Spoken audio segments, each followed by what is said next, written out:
Once upon a time, in Storybook Ending, someone disguised as Orion wrecked a brand new luxury vehicle and then bragged to Wadsworth about it. In the fable of the fox and the goat, everyone got out of the well through the magic of friendship, and also literal magic. Tabs got Rowan to tell them all about the author, the shadowy figure who entered the fables later than they were written, and controls things now. Orion cast the spell Breach to leave the fables in the way the wolf did. Unfortunately, the way the wolf left was with the author's help, so Orion ended up in a shadowy void with the figure. The author convinced Orion to make a deal. The author will get Orion out of the fables if Orion does favors for them in the real world. Meanwhile, the rest of the speakers got to the tale of the fox and the crow.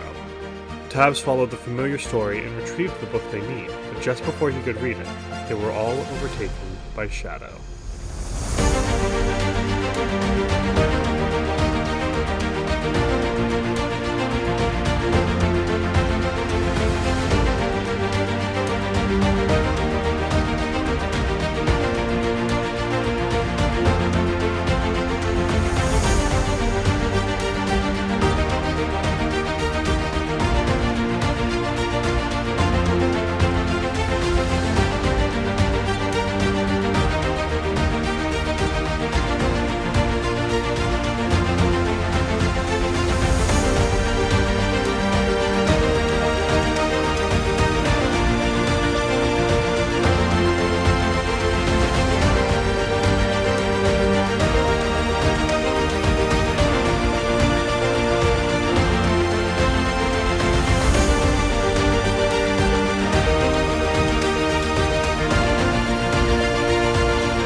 Hello and welcome to Storybook Ending. My name is Loxley, I'm your keeper of stories, and I use VVer or they-them pronouns. With me today is Addie. Hi, I'm Addie. I play the character Margie, and we both use she/her pronouns. I also have Danny with us. Hi, my name is Danny. I use she/her pronouns, and I'm playing Viola Thomas, who also uses she/her pronouns. And lastly, we have Killian.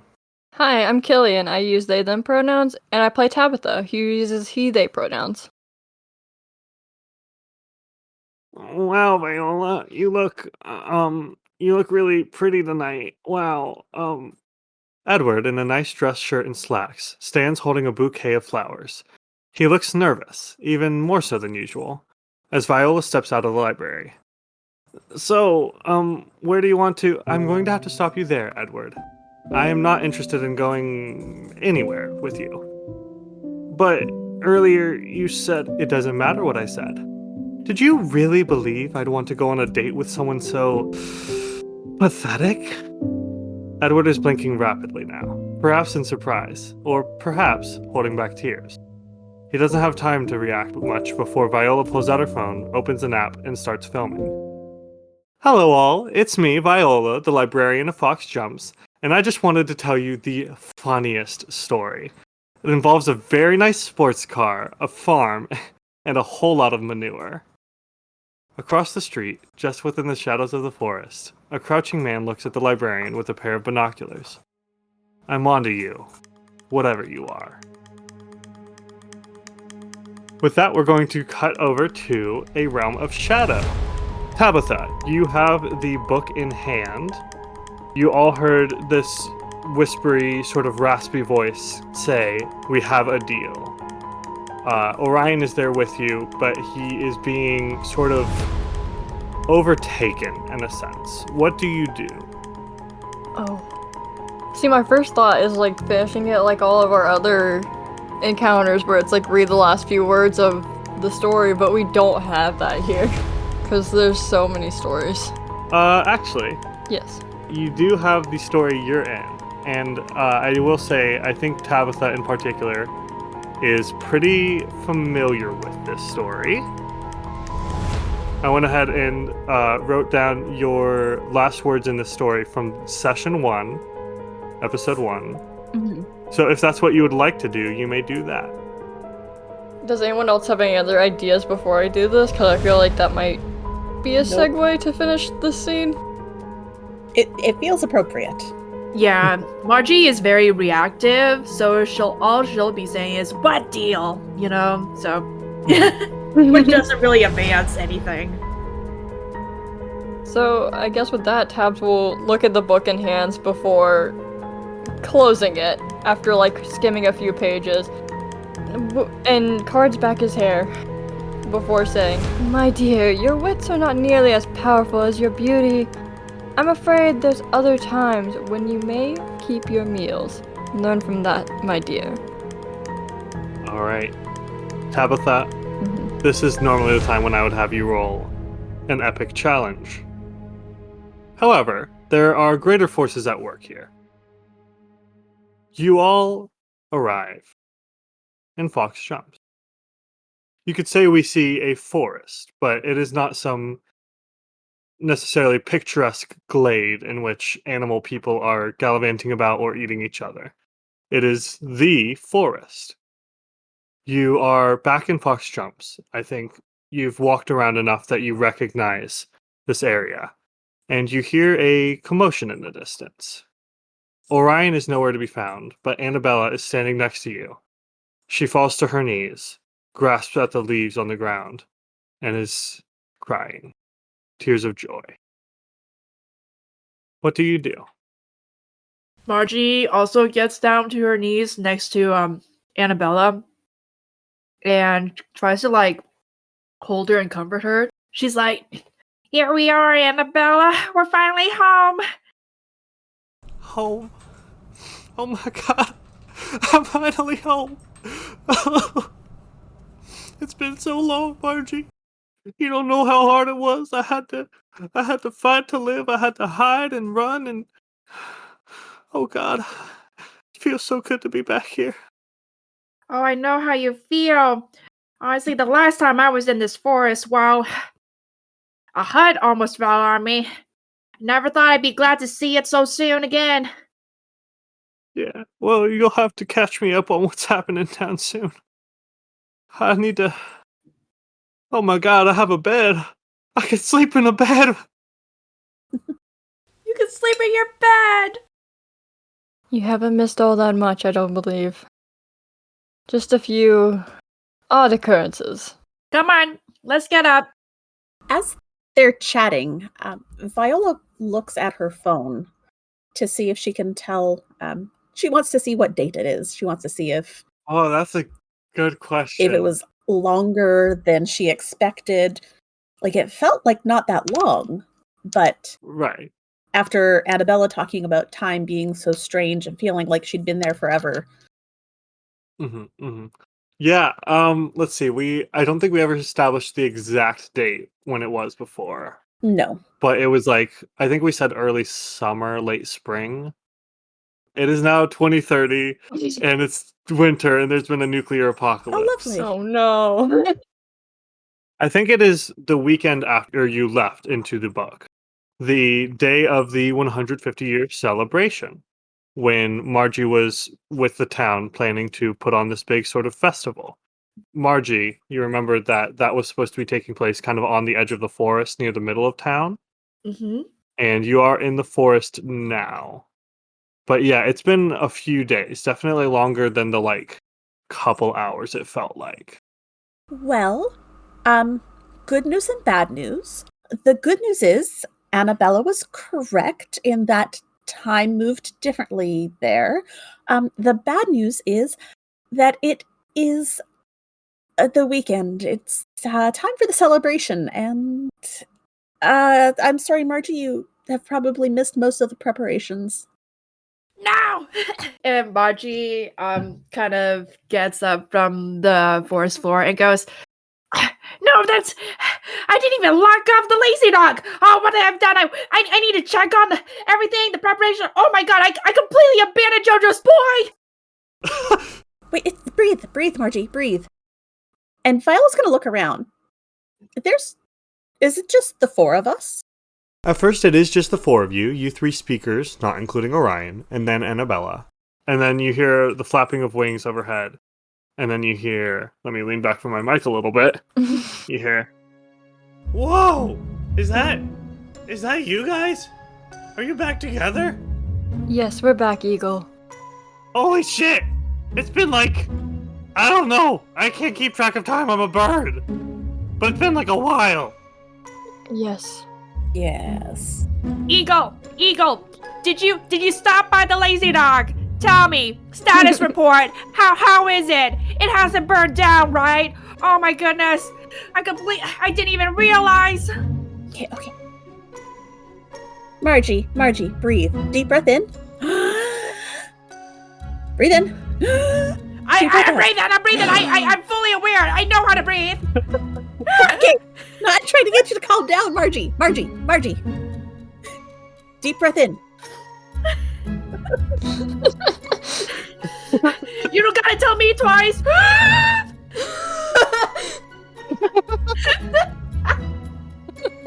Okay. I'm glad you're handling this well. Margie, I'm sure that someone has handled the lazy dog. Oh, I hope so. No one would let it go to shambles without you here.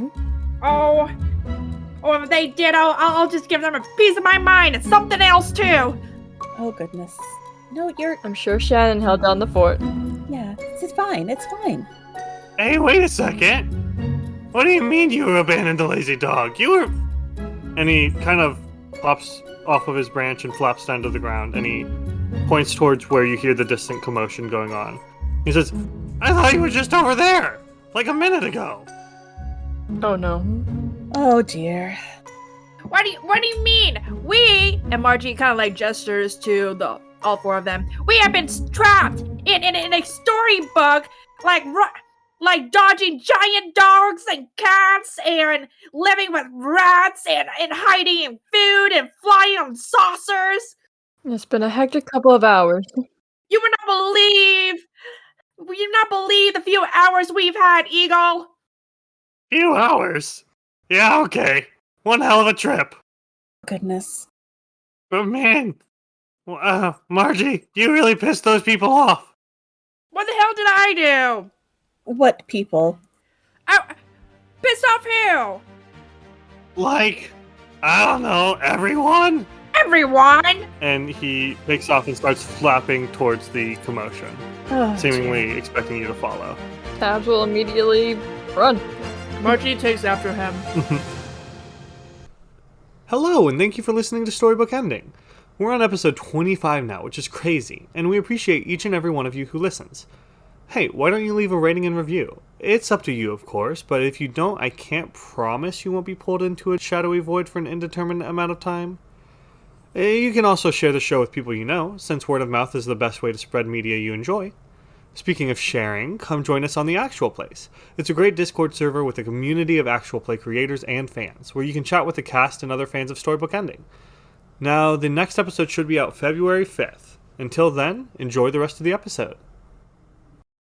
Okay, so I just need to quickly preface the scene saying that I have tried so many times to practice Margie's accent, I cannot get it. It's not going to sound good, gang.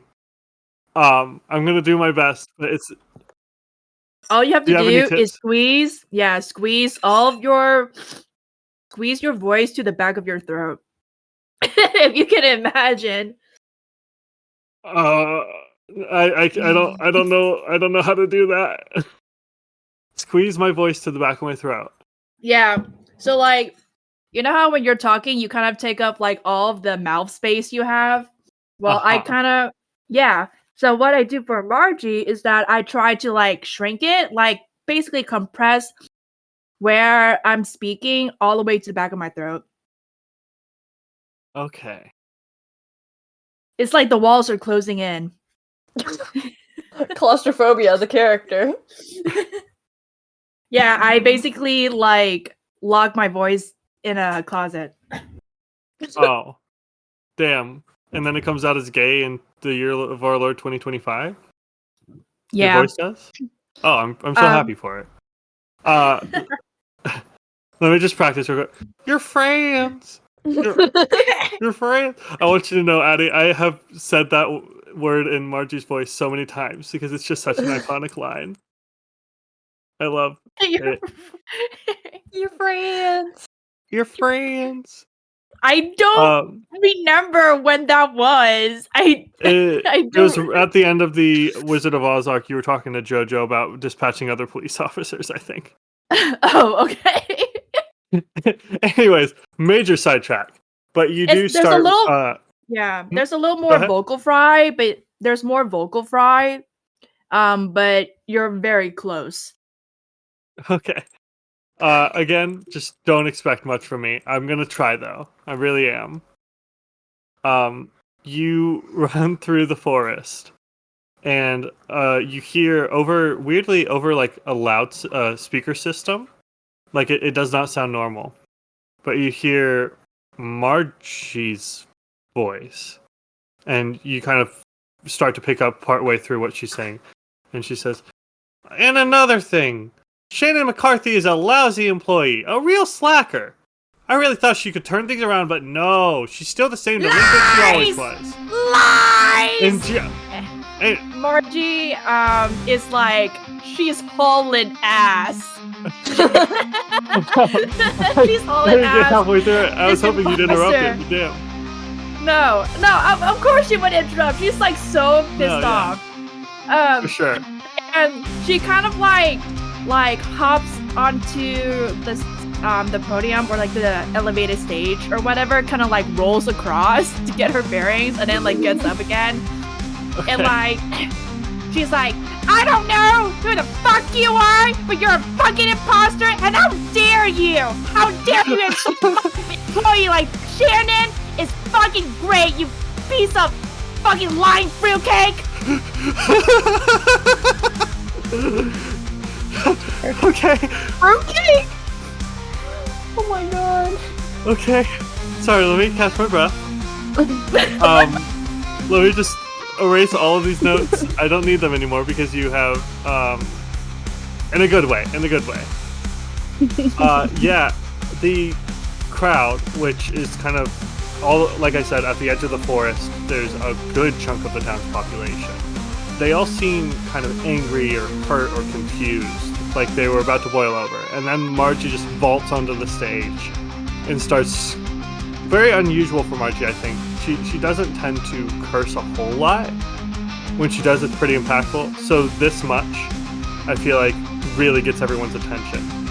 If not for the fact that there's two Margies on stage at this moment, which is, weird.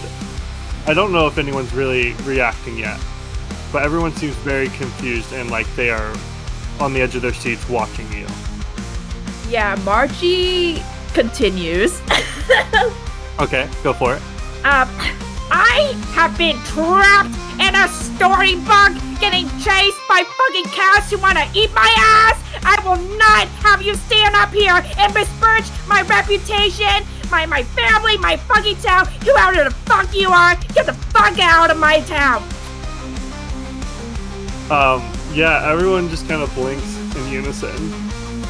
And she, oh gosh, it's like, I'm sure the microphone stand is much closer to the wolf. I mean, you're so assuming that this is the wolf. I'm assuming. Adius assumes. Margie has no fucking idea what's going on, but she does not like the look of herself. I bet she doesn't even dress like a lumberjack. There's probably like a pea coat or something. Anyways, Margie kind of like lunges at imposter Margie, like towards imposter Margie, but she's really just grabbing the microphone plus its stand, and she kind of like wields it like a pitchfork almost. She's like, get off the stage. Not the get. Get on out of here. I think the crowd has kind of let me ask real quick, what are Tabitha and Viola doing? I think at this point Viola's just staring Yeah. and trying to figure out why are there two Margies? Why are there two Margies? What is going on? Mm-hmm. But yeah, mostly just staring and confused. About the same for Tabs. Probably Okay. got Eagle to rest on his arm and is just kind of like trying to make sense of the situation. Trying to decide if I should have you roll to like see if you can gain any clues, or if it's something where it's just like if you figured it out as the player. What do we think, gang? I'd be happy to roll for it. Yeah. Okay, yeah. I think it'll be an average check, so you just need to hit a 4. And then we'll cut back to Margie and see how well she is scaring off the imposter. And I'm not going to make any Among Us jokes because it is 2024. Margie vented. Oh, god damn it. I shouldn't have brought it up. Yeah, you forgot about us. You're on this tiny little wooden stage, barely even a stage, and you somehow vent, and it's very impressive. Ooh, Damn! Well, there was a 6 in there. nice. So I think, Viola, you're a very intelligent person. You put the clues together pretty quickly. You know that the wolf was missing. The wolf from Aesop's Fables. You know that a pretty, like, well-known fable is the wolf in sheep's clothing, in which the wolf is an imposter that basically uses another creature's form to sneak amongst another group's ranks and sow discord and attack people. Luckily, the wolf hasn't eaten anyone in a literal sense, but you can only imagine, as this kind of dawns on you, that if this wolf can essentially look like any of you, you can only imagine the trouble that he has gotten you into. Oh, goodness. Oh, goodness. She would like to cast a spell. Okay. What is the She would- purpose of this spell? She would like to cast her decoy spell, Okay. but instead of creating a decoy, she wants to reveal the wolf who is acting as a decoy Okay. of Margie. Okay. Yeah, I like that. It will be a contested roll. Right. Let me find the wolf's stats. I think... Okay, I actually have... Wow, good job, Loxa. You actually made a spirit sheet for this character. Let's go. The wolf is going to be resisting with his focus, which is, in parentheses, copycat, which is ironic because he's a wolf. But he will be rolling 3d6 with his focus of the whole wolf in sheep's clothing type thing. Okay. He rolled a 1, a 5, and a 6. Damn. Ah, okay. Only a pair of 2s for Viola. Oh. Dang. So I think you probably see her click her pen, and a line of ink swirls out towards the wolf, but just sort of dissipates before it gets to him. Mm-hmm. Drats. I think a couple people do notice this ink and are... The crowd is just starting to freak out a little bit because things are really weird right now. And most of them do not know about the existence of magic, or did not until like 2 seconds ago. Oh. Oh no. Right. Margie, Yes. I am going to have you also roll a contested check to see how well you sort of intimidate the wolf here. I think I'm gonna roll daring, or is that right? I picked the impulse. Yes, but first I will roll the defense, so don't roll quite yet. You know what? He's also going to roll daring. Ah! I think that makes sense here. He doesn't have too much daring. He only has 2 points in it. And he rolled another 6. Oh boy, we're back on that shit. I rolled a 4. Damn. As your highest. Okay, so you lunged towards, in the general direction, but mainly going for the mic. Mm-hmm. Yeah. I think what happens is that as you lunge, the wolf sort of leans into it and then falls back away and is acting scared and says, "Oh no! No, that's not the voice. Imagine it's in Margie's voice, okay? Says, "Friend, oh no! This fake Margie is attacking me! They're evil, they're some kind of imposter!" And the crowd doesn't know what to believe. Margie is so fucking offended by this, like, IG. She's like, "Excuse me! First of all, I've never been scared in my life! Second of all, if I were scared of an imposter, that is certainly not how I would act. And she kind of like looks to the crowd and she's like, I know this is fucking weird and this is not a bit, okay? Let me just be clear on that first. This is not a bit. This is not a comedy special for the celebration. I know that I can be an ass, but I've always been renowned for my hospitality, have I? Like straight up, I know I've been a bitch, but at least I was a funny bitch. So real. Viola's just shaking her head. At least I've been okay. Not to have you roll twice back to back, but I'm gonna have you roll one more time, not contested, just to see if you can sort of convince the crowd of anything. Oh man. Trying to decide the difficulty. I think the difficulty is going to be hard just because... No, we'll just say average difficulty. Oh, What impulse are you rolling with? Renown. Oh, renown? That makes sense. Yeah. Renown. Yeah, renown. I never know how to pronounce this word. No, that's fair. All right, roll that up when you're ready. I got a 4. Highest. Nice. Yeah, I think the crowd starts to kind of they're like ping-ponging. Their gaze is ping-ponging between the two of you, between you and the wolf, and they sort of start muttering like, "Yeah, Margie would never say those things about Farmer Joffrey. He's a great farmer."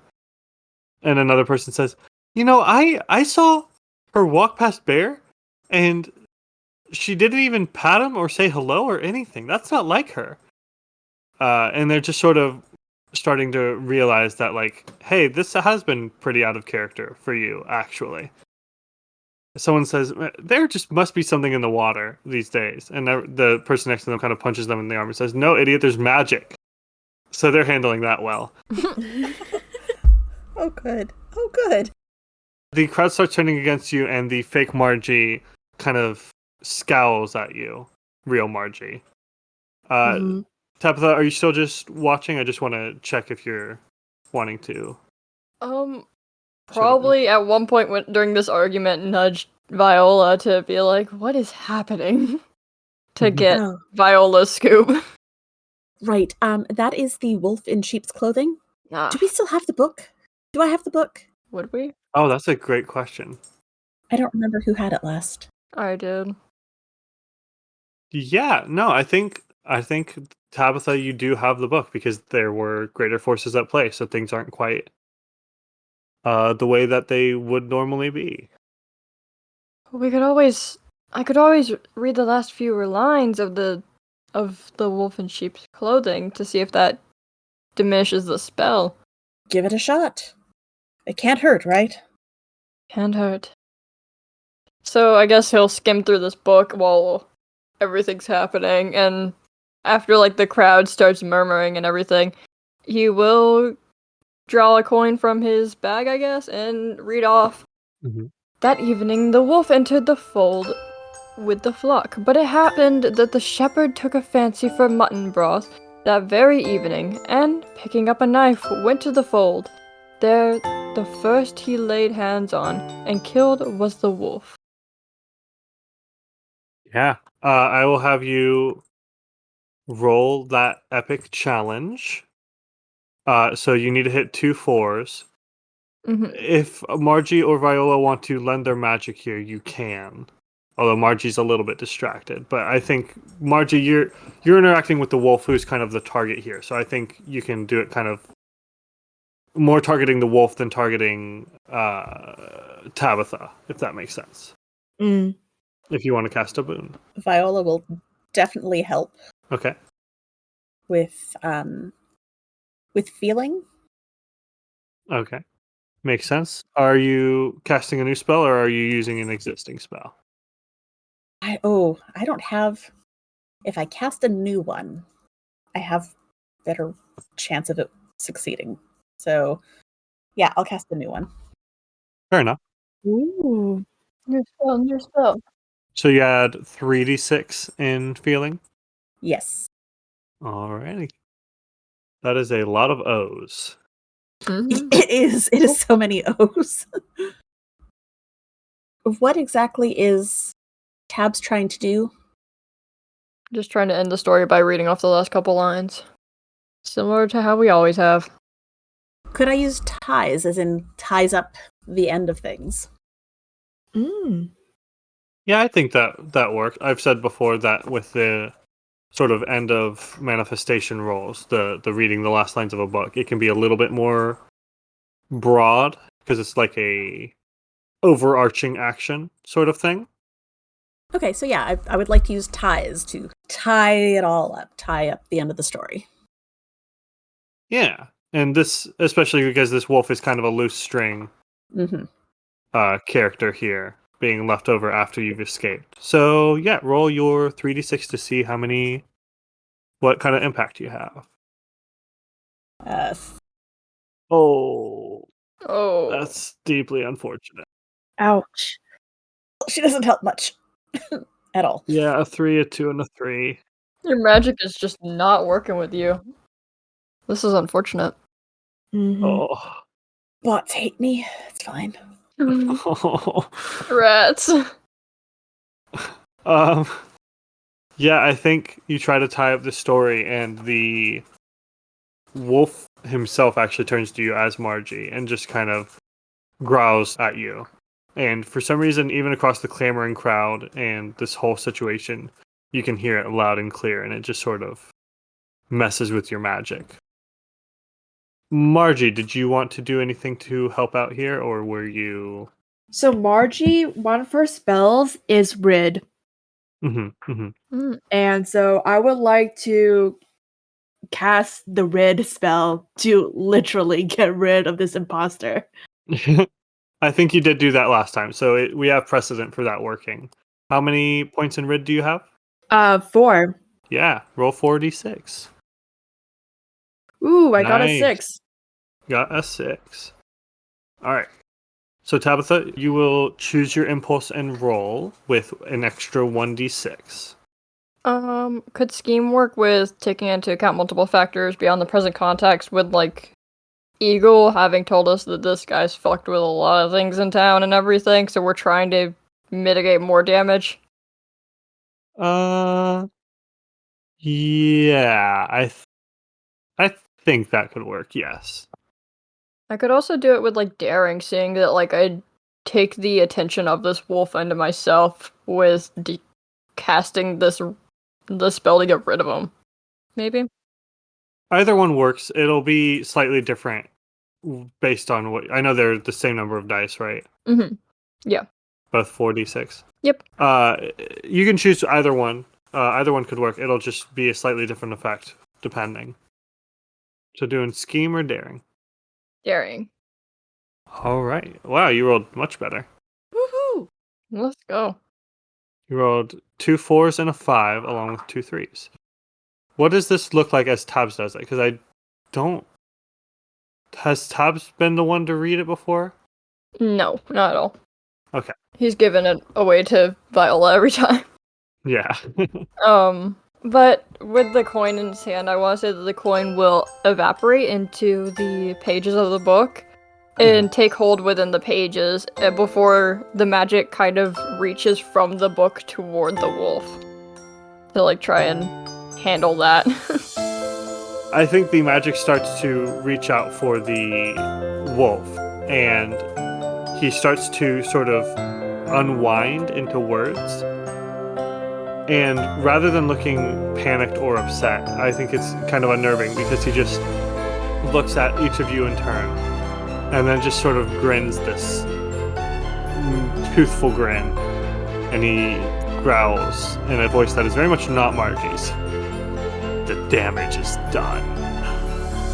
And he turns into words and disappears, leaving the entire town of Fox Jumps very confused. I think we... Oh no. I think we briefly see a few familiar faces in the crowd. we see Shannon, who is nearly very offended, but she just looks at Margie proudly, like, yeah, that's my boss. Shannon being one of the few people who did for sure know about magic. We see Jojo looking very vindicated, and he's pointing at Margie and pointing at where the wolf was. Like, I told you guys. I told you there was something weird about all of them. They weren't themselves.